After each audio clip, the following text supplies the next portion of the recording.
آج کے اس تفصیلی جائزے میں ہم ایک بہت ہی حیران کن واقعے پر بات کرنے والے ہیں، مطلب 8 کروڑ روپے کا ہوش ربا فراڈ، اور وہ بھی کسی غیر نے نہیں بلکہ ایک سگے بھانجے نے کیا۔ جی بالکل، اور حیرت کی بات یہ نہیں ہے کہ پیسے کے لیے یہ چوری کی گئی، مطلب تاریخ گواہ ہے کہ انسان پیسے کے لیے کیا کچھ نہیں کرتا۔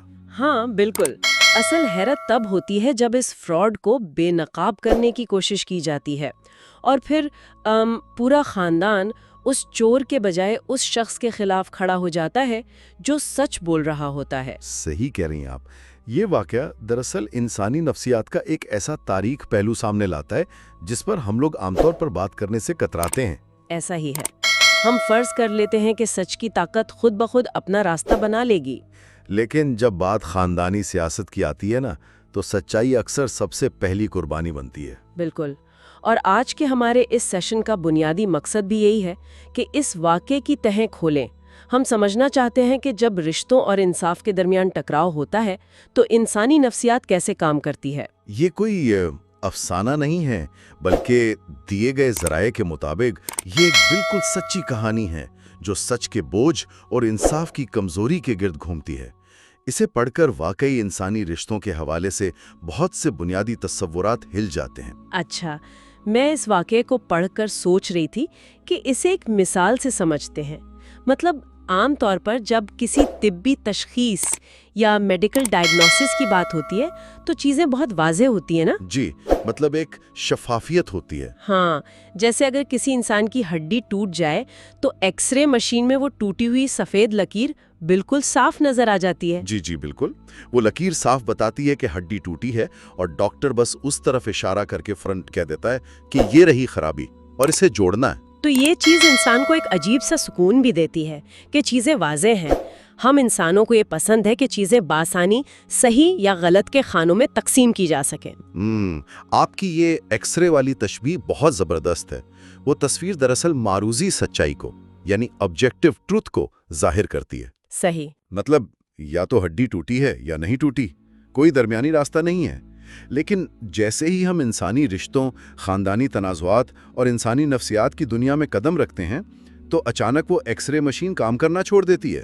اوہ، اور وہاں کا منظرنامہ بہت ہی دھندلا اور پیچیدہ سا ہو جاتا ہے۔ بالکل، وہاں صحیح اور غلط کی لکیریں اتنی الجھ جاتی ہیں کہ انہیں الگ کرنا تقریباً ناممکن ہو جاتا ہے۔ تو چلیں اسی تناظر میں کہانی کا آغاز کرتے ہیں۔ تحریر کے مطابق کہانی کچھ یوں شروع ہوتی ہے کہ اس واقعے کا مصنف ایک دن اپنے قریبی رشتہ دار سے ملتا ہے۔ جی، اور باتوں باتوں میں وہ رشتہ دار یہ بتاتا ہے کہ اس نے اپنے مینیجر کو نوکری سے نکال دیا ہے۔ اور وہ مینیجر کوئی عام ملازم تو تھا نہیں، وہ رشتے میں اس کا سگا بھانجا لگتا تھا، اور اسے نکالنے کی وجہ وہی 8 کروڑ روپے کا غبن تھا۔ واقعی ایک بہت بڑی رقم ہے۔ جی، تو یہ سنتے ہی مصنف کا پہلا رد عمل کیا ہوتا ہے؟ وہ فوراً مدد کی پیشکش کرتا ہے نا، کہتا ہے کہ میں آپ کی رقم واپس دلوانے میں مکمل مدد کروں گا اور ہم اس پر باقاعدہ کیس کریں گے۔ ہاں، وہ کہتے کہ میں آپ کے ساتھ کھڑا ہوں، اور دیکھیں یہ ایک بہت ہی فطری انسانی رد عمل ہے۔ بالکل، اسے ہم نفسیات میں جسٹس ریفلیکس کہہ سکتے ہیں۔ جب کوئی بھی باشعور انسان کسی پر ظلم ہوتا دیکھتا ہے، خاص طور پر کسی قریبی شخص پر، تو اس کے اندر کی ہمدردی فوراً جاگ اٹھتی ہے۔ صحیح بات ہے، مصنف نے جو کچھ بھی کہا وہ تو ایک مثالی معاشرے کے اصولوں کے عین مطابق تھا۔ بالکل ایسا ہی ہے۔ اچھا، اب میں یہاں ایک بات سوچ رہی تھی، یہ بالکل ایسا ہی ہے نا جیسے کسی کارپوریٹ کمپنی میں کوئی مالیاتی اسکینڈل آئے، وہاں تو فوراً آڈٹ ہوتا ہے، پولیس بلائی جاتی ہے اور مجرم سیدھا جیل جاتا ہے۔ جی، کارپوریٹ دنیا کے اصول تو یہی کہتے ہیں۔ میں سوچ رہی تھی کہ کیا خاندانی معاملات میں فوراً یوں بیرونی اور قانونی کارروائی کی پیشکش کرنا بہادری کا قدم تھا یا زمینی حقائق سے ناواقفیت؟ دیکھیں، اسے ہم ایک نیک نیتی پر مبنی ناواقفیت ہی کہیں گے۔ دراصل جب انسان کو دھوکہ ملتا ہے تو پہلے غصے اور صدمے میں اسے صرف اپنا نقصان نظر آ رہا ہوتا ہے۔ ہاں، شروع میں تو بس یہی ہوتا ہے کہ میرے ساتھ کیا ہو گیا۔ بالکل، وہ اس وقت انصاف کے لیے پکارتا ہے، لیکن جیسے ہی معاملہ قانونی شکل اختیار کرنے لگتا ہے تو یاد آتا ہے کہ مجرم تو اپنا ہی خون ہے۔ یہاں ایک نفسیاتی کشمکش یعنی کوگنیٹو ڈسوننس پیدا ہوتی ہے۔ مطلب خاندان کی بدنامی کا خوف اور دوسرے رشتہ داروں کا دباؤ سامنے آ جاتا ہے۔ جی، جذباتی وابستگی اس موضوعاتی سچائی پر حاوی ہونے لگتی ہے۔ مصنف کی نیت صاف تھی، لیکن وہ شاید خاندانی رشتوں کے اس پیچیدہ جال کو نہیں سمجھ سکا جہاں انصاف سے زیادہ سٹیٹس کو برقرار رکھنا ضروری سمجھا جاتا ہے۔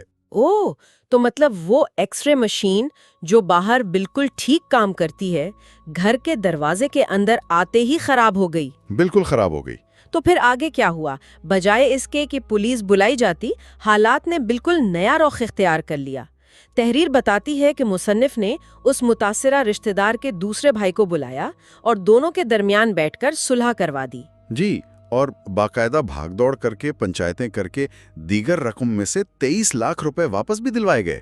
بظاہر تو یہ بہت بڑی کامیابی لگتی ہے کہ چلیں 8 کروڑ نہیں تو کم از کم کچھ رقم تو واپس ملی اور خاندان میں دراڑ پڑنے سے بچ گئی۔ بظاہر تو واقعی ایسا لگتا ہے کہ ایک درمیانی راستہ نکال لیا گیا، لیکن کہانی کی اصل گہرائی تو اب سامنے آنی تھی۔ جی ہاں، اور یہیں پر وہ پلاٹ ٹوسٹ آتا ہے جس نے مجھے تحریر پڑھتے ہوئے واقعی حیران کر دیا۔ اور وہ کیا تھا؟ کچھ عرصے بعد یہ ہوش ربا انکشاف ہوتا ہے کہ جس بھائی کو درمیان میں ڈال کر مصنف نے صلح کروائی تھی، وہ خود ان فراڈ کرنے والوں کے ساتھ ملا ہوا تھا۔ جی ذرا سوچیں۔ اور جب مصنف نے اس صورتحال کو دیکھ کر ان سے پوچھا کہ اب جب سب سامنے آ گیا ہے تو آپ لوگ کیس کیوں نہیں کر رہے، تو آگے سے کیا جواب ملا؟ کیا جواب ملا؟ جواب تھا، کیس کیسے کریں، وہ تو ہمارا سگا بھانجا ہے۔ کیا بات ہے! مطلب یہاں جو بات سب سے زیادہ قابل غور ہے وہ یہ ہے کہ کیسے ایک اتنی بڑی رقم کا نقصان خون کے رشتوں کے سامنے اچانک ثانوی حیثیت اختیار کر گیا۔ یہ واقعی حیران کن ہے۔ ہم اکثر سوچتے ہیں کہ پیسہ دنیا کی سب سے بڑی طاقت ہے، لیکن ایک طرف 8 کروڑ کی چوری اور دوسری طرف سگا بھانجا ہونے کا جواز۔ جی، یہ واقعہ ہمیں ارتقائی نفسیات کی طرف لے جاتا ہے۔ انسان جینیٹکی طور پر قبیلے یا خاندان کی صورت میں رہنے کے لیے پروگرامڈ ہے۔ صحیح۔ جب ان لوگوں کے پاس یہ انتخاب آیا کہ وہ انصاف اور خاندان میں سے کسی ایک کو چنے، تو ان کی قبائلی جبلت نے انصاف کو وہیں دفن کر دیا۔ لیکن ذرا رکیں، مجھے یہ بات پوری طرح ہضم نہیں ہو رہی۔ 8 کروڑ روپے کوئی معمولی رقم تو نہیں ہے۔ ہم آئے دن خبروں میں پڑھتے ہیں کہ لوگ جائیداد کے چند مرحلوں پر یا چند ہزاروں پو کے پیچھے عدالتوں میں نسلیں گزار دیتے ہیں۔ ہاں، یہ تو ہم روز ہی دیکھتے ہیں۔ یہاں تک کہ سگے بھائیوں کا خون ہو جاتا ہے۔ تو ایسا کیا ہوا کہ اتنی بڑی رقم کے باوجود انہوں نے بھانجے کو بچانے کا فیصلہ کیا؟ کیا یہ واقعی خاندانی محبت تھی یا پھر کچھ اور؟ کہیں ایسا تو نہیں کہ انہیں پیسوں سے زیادہ اس بات کی فکر تھی کہ اگر معاملہ عدالت گیا تو خاندان کی عزت کا جو بھرم بنا ہوا ہے وہ ٹوٹ جائے گا؟ آپ نے بہت ہی گہرے اور درست نقطے کی طرف اشارہ کیا ہے۔ اسے ہم محض خاندانی محبت نہیں کہہ سکتے، سماجیات میں اسے فیئر آف پبلک شیم کہا جاتا ہے۔ اچھا، یعنی بدنامی کا خوف؟ بالکل۔ بعض اوقات ایک خاندان کے اندرونی نظام میں بدنامی کا خوف کسی بھی مالی نقصان سے بہت بڑا ہوتا ہے۔ وہ بھائی جو خود فراڈ کرنے والوں کے ساتھ ملا ہوا تھا، اس کا صلح میں شامل ہونا امن کی کوشش نہیں تھی، تو پھر کیا تھا؟ وہ ایک سوچی سمجھی چال تھی تاکہ معاملے کو گھر کے اندر ہی دبا کر رکھا جا سکے، قانونی کارروائی کی نوبت ہی نہ آئے۔ مصنف جو باہر سے آ کر انصاف کروانا چاہ رہا تھا، اسے اس خاندانی بساط پر محض ایک مہرے کی طرح استعمال کیا گیا۔ اب سمجھ آیا۔ مطلب انہوں نے اپنے نقصان کو برداشت کر لیا تاکہ ان کا وہ خوکھلا خاندانی ڈھانچہ باہر کی دنیا کے سامنے بے نقاب نہ ہو۔ بالکل ایسا ہی ہے۔ تو پھر مصنف نے کیا رد عمل دیا؟ ظاہر ہے جب اس نے یہ منافقت اور دوہرا معیار دیکھا تو وہ خاموش تو نہیں رہ سکتا تھا۔ جی، تحریر کے مطابق اس نے اس تعصب کو براہ راست چیلنج کیا۔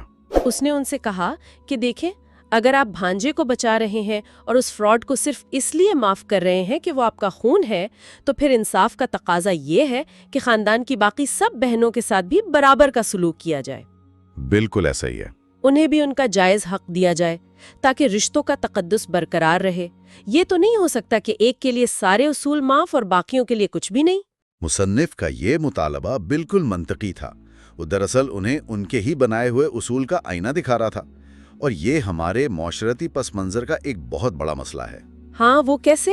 اکثر اوقات